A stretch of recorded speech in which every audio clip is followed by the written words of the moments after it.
Hello friends, welcome to knowledge hour legal article analysis की series में आपका स्वागत है। और आज हम बात करने वाले हैं एक बहुत ही इंपॉर्टेंट केस लॉ पे which is related to the power of arrest under GST and customs act. और इसमें ये बताया गया है कि ऑफिसर्स की क्या पावर है अरेस्ट करने की under the GST and the customs act.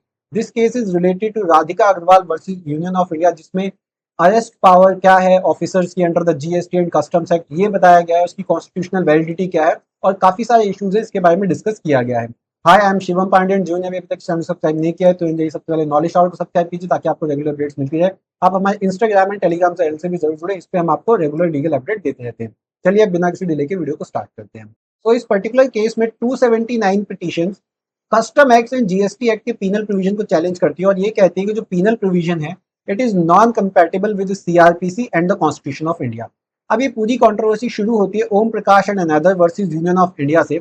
और इस केस में सुप्रीम कोर्ट कहता है कि जो ऑफेंसेस है under custom act and central exercise act ये नॉन कॉग्निजेबल है और अगर इसमें अरेस्ट करना है तो इसके लिए आपको वारंट चाहिए होगा मजिस्ट्रेट के पास से। साथ के साथ उन्होंने कहा कि जो ऑफेंसेस है ये बेलेबल भी है नेचर में। तो पहली चीज नॉन कॉग्निजेबल है, दूसरी चीज बेलेबल है। अब ये चीज देखते हुए गवर्नमेंट ने 2012, 13 एंड 19 में अमेंडमेंट किया और इन चेंजेस किए इस एक्ट में कुछ। और उन चेंजेस के थ्रू कुछ कैटेगरी ऑफ ऑफेंसेस को उन्होंने एक्सप्लिसिटली कॉग्निजेबल बना दिया अंडर सेक्शन 104 सबसेक्शन 4 और कुछ को कॉग्निजेबल को उन्होंने नॉन बेलेबल बना दिया अंडर 1046। दैट इज जो नॉन कॉग्निजेबल ऑफेंस थे उनको कॉग्निजेबल बना दिया और कुछ कॉग्निजेबल ऑफेंस को नॉन बेलेबल ऑफेंस में कन्वर्ट कर दिया। बाकी सारे ऑफेंसेस को उन्होंने कहा कि नॉन बेलेबल है। अब ये जो पर्टिकुलर उन्होंने चेंजेस किए इसके बाद एक ए आर अंतुले का केस था। It was a constitutional bench जिसमें सुप्रीम कोर्ट कहता है कि अगर स्पेसिफिकली नहीं दे रखा कि सीआरपीसी एप्लीकेबल नहीं होगा तो कोई भी एक्ट हो, अगर ये चीज स्पेसिफिक प्रोविजन नहीं है कि सीआरपीसी एप्लीकेबल नहीं होगा और जो पर्टिकुलर एक्ट है उसी के स्पेशल प्रोविजन एप्लीकेबल होंगे, तो उस केस में in the absence of any specific provision अगर ऑफेंसेस का इन्वेस्टिगेशन, इंक्वायरी, ट्राई या कुछ भी करना है उसमें, तो उस केस में आप सीआरपीसी के थ्रू ही डील करेंगे और कोड ऑफ क्रिमिनल प्रोसीजर उसमें एप्लीकेबल होगा। अब इस चीज को लेके पूरा इशू इसमें जनरेट होता है और लीगल इशू इसमें 5-6 लीगल इशू आते हैं। पहला, पावर ऑफ अरेस्ट क्या है under GST act and customs act. दूसरा, क्या बीएनएसएस, जो अभी बीएनएसएस जिसे हम कहते हैं सीआरपीसी जो पहले था, क्या उसमें राइट ऑफ अरेस्टेड पर्सन जो जो अवेलेबल है वो सारे right of arrested person GST और कस्टम एक्ट में भी अवेलेबल होंगे कि उसको एंटीसिपेटरी बेल एप्लीकेशन क्या मेंटेनेबल होगी जीएसटी एक्ट और कस्टम एक्ट में। क्या अगर कोई अरेस्ट किया जा रहा है जीएसटी एक्ट में तो क्या केवल और केवल इन्वेस्टिगेशन के लिए आप अरेस्ट कर सकते हो। अगर कोई कॉग्निजेबल और नॉन बेलेबल ऑफेंस का आपको शक होता है, क्या आप केवल और केवल इन्वेस्टिगेशन के लिए उनको अरेस्ट कर सकते हो। उसके बाद आता है एक और क्वेश्चन कि क्या बिना किसी final determination of tax liability की इस पर्सन पे लाइबिलिटी कितनी है, क्या केवल बिना ये डिटरमाइन कि आप उसे अरेस्ट कर सकते हो। और सबसे लास्ट में बड़ा इंपॉर्टेंट क्वेश्चन है कि क्या कस्टम ऑफिसर्स पुलिस ऑफिसर्स होते हैं। ये कुछ इंपॉर्टेंट क्वेश्चन थे जो इस केस में डील किए गए हैं। तो देखिए, पहला जो क्वेश्चन था कॉन्स्टिट्यूशनल वैलिडिटी और power of arrest under customs act and GST act. तो इसमें देखिए जो अपोजिट पार्टी है, जो चैलेंज करते हैं वो कुछ ग्राउंड देते हैं। वो कहते हैं कि पार्लियामेंट के पास पावर नहीं है कि वो एनेक्ट कर सके पीनल प्रोविजन, क्योंकि 246 ए के थ्रू वो it basically does not explicitly authorises violation thereon to be criminalise. वो ये 246 ये नहीं कहता कि आप जो ये एक्ट बना रहे हैं इसमें जो वायलेशन होगा इसको आप क्रिमिनलाइज या पिनलाइज कर सकते हैं। उसके बाद वो कहते हैं एंट्री 93 लिस्ट 1 के तहत अगर क्रिमिनल प्रोविजन बनाना है तो केवल list 1 that is union list से रिलेटेड जो भी क्रिमिनल एक्ट होंगे पार्लियामेंट केवल उसी पे क्रिमिनल एक्ट के लिए कानून बना सकता है, अदरवाइज वो स्टेट के लिए नहीं बना सकता। और उसके बाद वो कहते हैं कि जो power to summon, arrest and prosecute होता है it is not ancillary to the power levied in the GST act. मतलब ये नहीं कि जीएसटी एक्ट में आपने जो कह दिया यहीं से आपको ये पावर निकल के आ जाती है कि अगर किसी ने ब्रीच किया तो आप अरेस्ट भी कर सकते हो। तो ये ग्राउंड जो है अपोजिट पार्टी देते हैं। अब सुप्रीम कोर्ट इसको सुनता है और दोनों पार्टीज को सुनने के बाद chief justice of India Sanjiv Khanna, M Sundresh and justice Bela M Trivedi वो कहते हैं कि जो आर्टिकल 246 ए है ये कॉम्प्रिहेंसिव प्रोविजन है और doctrine of pith and substance इसमें अप्लाई होगा। दैट इज कुछ एंसिलरी अगर वे में कुछ आप कह सकते हो ओवरलैप होता है सो इट्स फाइन।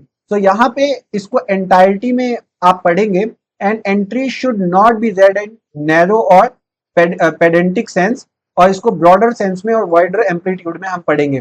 तो ये चीज कही जाती है और इसके बाद सुप्रीम कोर्ट इसको अपहेल्ड कर देता है, इसकी कॉन्स्टिट्यूशनल वैलिडिटी, और ये कहता है कि सेक्शन 69 और 70 जो जीएसटी एक्ट है, इसमें जो पावर ऑफ अरेस्ट है एंड पावर टू समन है, इट इज कॉन्स्टिट्यूशनली वैलिड और बिल्कुल सही पावर है।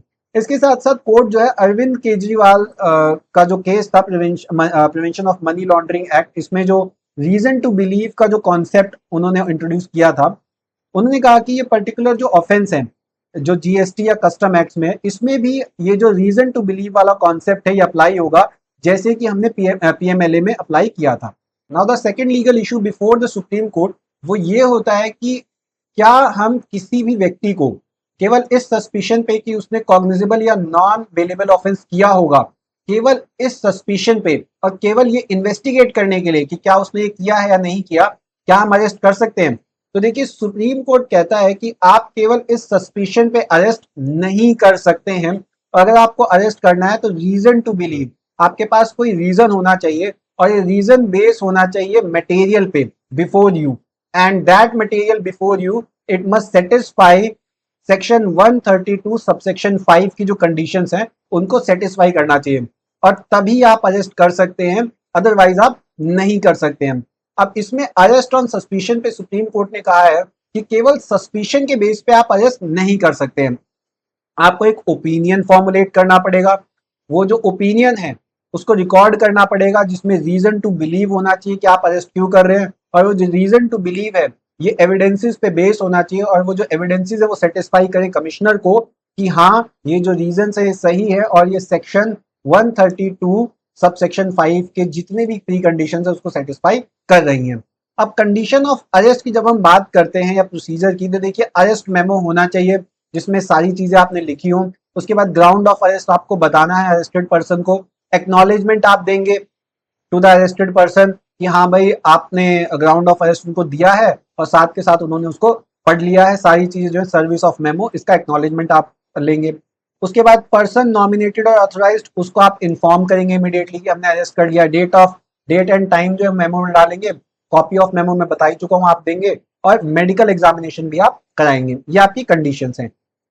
After this scope of judicial review की बात आती है। अब ये बड़ा इंपॉर्टेंट है, स्कोप ऑफ जुडिशियल रिव्यू। अब जब स्कोप ऑफ जुडिशियल रिव्यू की हम बात करते हैं तो इस पे सेपरेट जजमेंट दिया है जस्टिस त्रिवेदी जी ने, और उन्होंने कहा है कि judicial intervention is warranted only in exceptional circumstances. आप ये नहीं कि कभी भी अरेस्ट हो आप जुडिशियल रिव्यू के लिए आ जाएं, नहीं, एक्सेप्शनल सर्कमस्टांसेस में होगा। कब होगा? सबसे पहले जब अरेस्ट प्राइमा फेसाई ये लगे कि मालाफाइड है, इसके साथ साथ कोई एक्सट्रीनियस सर्कमस्टांसेस है जिसकी वजह से अरेस्ट किया गया है, या फिर कॉन्ट्रवेंशन हुआ है, या फिर ब्रीच ऑफ प्रोविजन हुआ है ऑफ द सर्टेन स्टैट्यूट, मतलब या तो कस्टम एक्ट या आप कह सकते हैं जीएसटी एक्ट, इनके प्रोविजन को कॉन्ट्रवीन करके इनको आप कह सकते हैं डिफीट करके अरेस्ट किया गया है। और उसके बाद लास्ट इज, या फिर authority acting under the concern statute does not have requisite authority, जिसने अरेस्ट किया उसके पास अथॉरिटी ही नहीं है इनको अरेस्ट करने की। सो इसमें सिंपल बोला गया कि पावर ऑफ जुडिशियल रिव्यू के बारे में इन्होंने जस्टिस बेला एम त्रिवेदी ने कहा कि केवल और केवल एक्सेप्शनल सर्कमस्टांसेस में ही हो सकता है। और अगर हम लिबरल अप्रोच लेंगे कि आप कभी भी आके जुडिशियल रिव्यू कर दें, तो कहीं ना कहीं जो ये प्रोविजन है एक्ट का, इसको फ्रस्ट्रेट कर देगा, और ऑब्जेक्टिव एंड पर्पस जो एक्ट के हैं इट विल बी फ्रस्ट्रेटेड। उसके बाद बात आती है क्या एंटीसिपेटरी बेल एप्लीकेशन मेंटेनेबल है जीएसटी एक्ट में? तो देखिए प्रीवियस जजमेंट्स थे इस पे, जिसमें स्टेट ऑफ गुजरात वर्सेस चूड़ी दमानी का जजमेंट था, एंड अदर कुछ जजमेंट थे जिसमें कहा गया था कि आप एंटीसिपेटरी बेल मेंटेनेबल नहीं है कस्टम एक्ट में।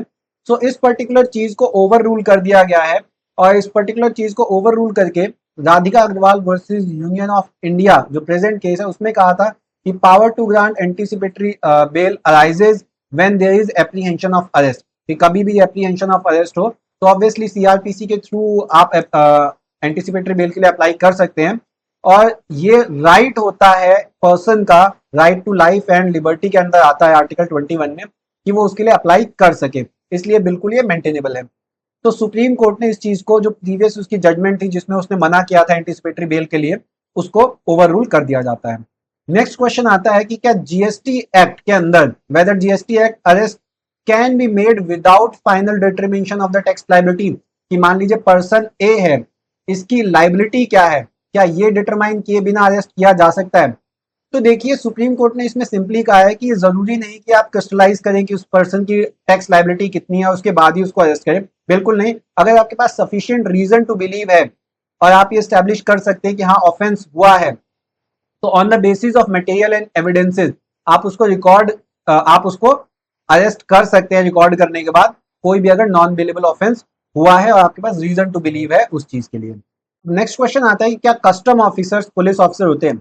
देखिए, इस पर्टिकुलर केस में जो सुप्रीम कोर्ट है वो कहता है कि नहीं, कस्टम ऑफिसर्स पुलिस ऑफिसर नहीं होते। और ये पर्टिकुलर चीज प्रीवियस जो जजमेंट्स हैं जैसे भगत राम जजमेंट, रमेश चंद्र जजमेंट, इसमें पहले सुप्रीम कोर्ट कह चुका था। ऑल्दो सुप्रीम कोर्ट कहता है कि जो कस्टम ऑफिसर्स होते हैं they do not undertake investigation like a police officer, लेकिन उनके पास भी कुछ एनालॉजस पावर होती हैं, जैसे power to investigate, arrest, seize, interrogate, और ये पावर उनको कस्टम एक्ट के अंडर ही मिलती है।